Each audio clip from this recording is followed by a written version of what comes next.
प्यारे बच्चों, अस्सलाम वालेकुम। मैं हूं मंजूर यूसुफ, टीचर जोन निहलपुरा।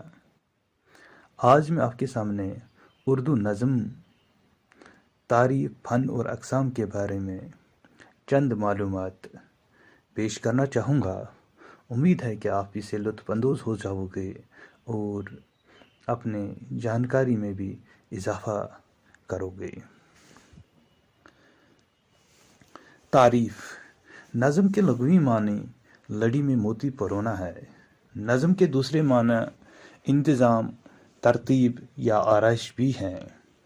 उर्दू में एक अदबी इस्तिलाह के तौर पर नज़म का लफ्ज़ दो मफ़ाहीम में इस्तेमाल होता है।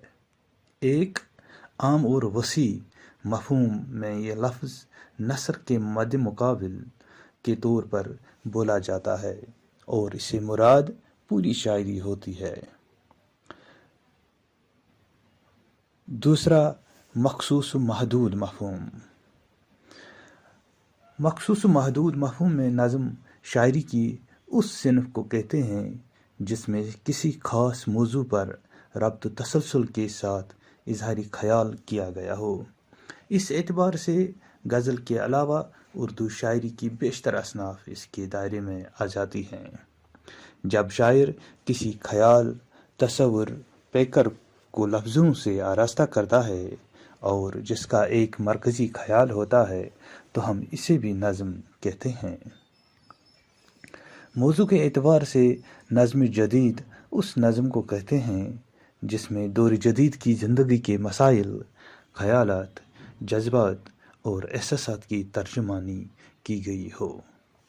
फ़नी साख्त के एतबार से नज़्म जदीद वो नज़म कही जाएगी जिसमें शायर ने शायरी की कदीम असनाफ़ में बंदे टिके ज़ाबितों का पाबंद न रहकर किसी मसला और मानूस या नई और अछूती hayत में अपने तजुर्बात और ख़यालात को रब्त तसलसल के साथ पेश किया हो।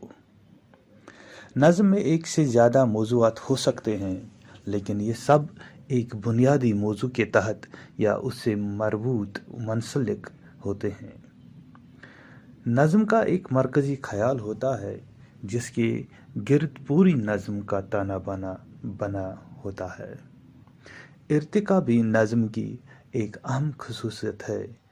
तवील नज़मों में ये इर्तिका वाज़िया होता है और मुख्तसर नज़मों में ये इर्तिका वाज़िया नहीं होता और अक्सर व बेशतर एक तासुर की शक्ल में उभरता है।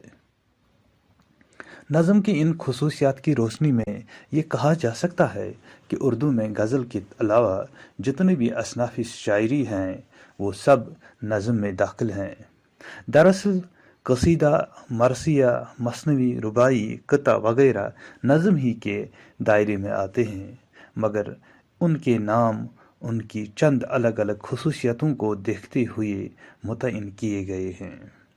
यही वजह है कि उन असनाफ़ को नज़म न कहकर उन्हें उनके नामों से याद किया जाता है। सिनफ़ सखन के एतबार से नज़म की इस्तिलाह एक जदीद तसव्वुर है। जिन मानों में हम आज इस इस्तिलाह का इस्तेमाल करते हैं इसका तसव्वुर पहले ज़माने में नहीं था। इसीलिए अक्सर नज़म के लिए नज़्म जदीद की इस्तिलाह भी इस्तेमाल की जाती है। दूसरी ज़बानों के अदब से ली गई कुछ असनाफ़ जैसे गीत, दोहा, सनेट और हाइको वगैरह को उनके नामों से ही याद किया जाता है। हालांकि बुनियादी तौर पर ये सब नज़म ही है। नज़म के लिए न तो hayत की कोई कैद है और न ही मौजू की, लिहाजा उर्दू में गज़ल और मसनवी की hayत में भी मुख्तलिफ़ किस्म के बंदों पर मुश्तमिल नज़में भी और आज़ाद व मुअर्रा नज़में भी कही गई हैं। इसी तरह कोई भी मौजू नज़म का मौजू हो सकता है। hayत के एतबार से उमूमी तौर पर नज़म की तीन किस्में हो सकती हैं: पाबंद नज़म, नज़्म मोरा और आज़ाद नज़म।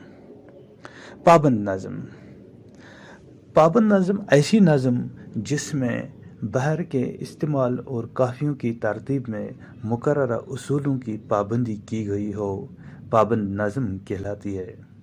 نئے انداز کی ایسی نظمیں بھی جن کے بندوں کی ساخت مروجہ حیتوں سے مختلف ہو، یا جن کے مصروں میں قافی کی ترتیب مروجہ اصولوں کے مطابق نہ ہو، لیکن ان کے تمام مصرے برابر کے ہوں اور ان میں قافی کا کوئی نہ کوئی التزام ضرور پایا جائے، پابند نظمیں کہلاتی ہیں۔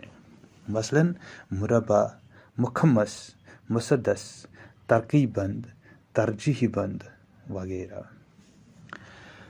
نظم مورا، ایسی نظم جس کے تمام مصرے برابر کے ہوں مگر اس میں قافیہ نہ ہو، نظم مورا کہلاتی ہے۔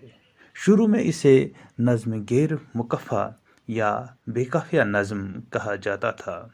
کچھ لوگوں نے اسے نظم آری بھی کہا ہے، پر آج کل اسے نظم مورا ہی کہا جاتا ہے۔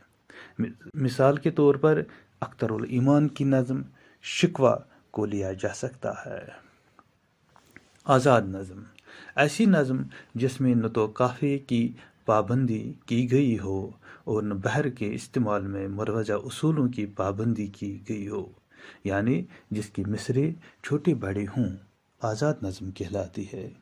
آزاد نظم میں مصرے چھوٹے بڑے ہو سکتے ہیں، قافیہ کی قید بھی نہیں ہوتی، لیکن وزن ضروری ہے۔ اس کے علاوہ بھی کچھ اقسام نظم کے ہیں، جیسے کہ نثریہ نظم وغیرہ۔ لیکن موضوع کو طویل نہ بناتے ہوئے میں یہیں پر اپنا موضوع جو ہے اختتام کرتا ہوں۔ انشاءاللہ آگے نظم کے بارے میں اور معلومات فراہم کروں گا۔ شکریہ۔ السلام علیکم۔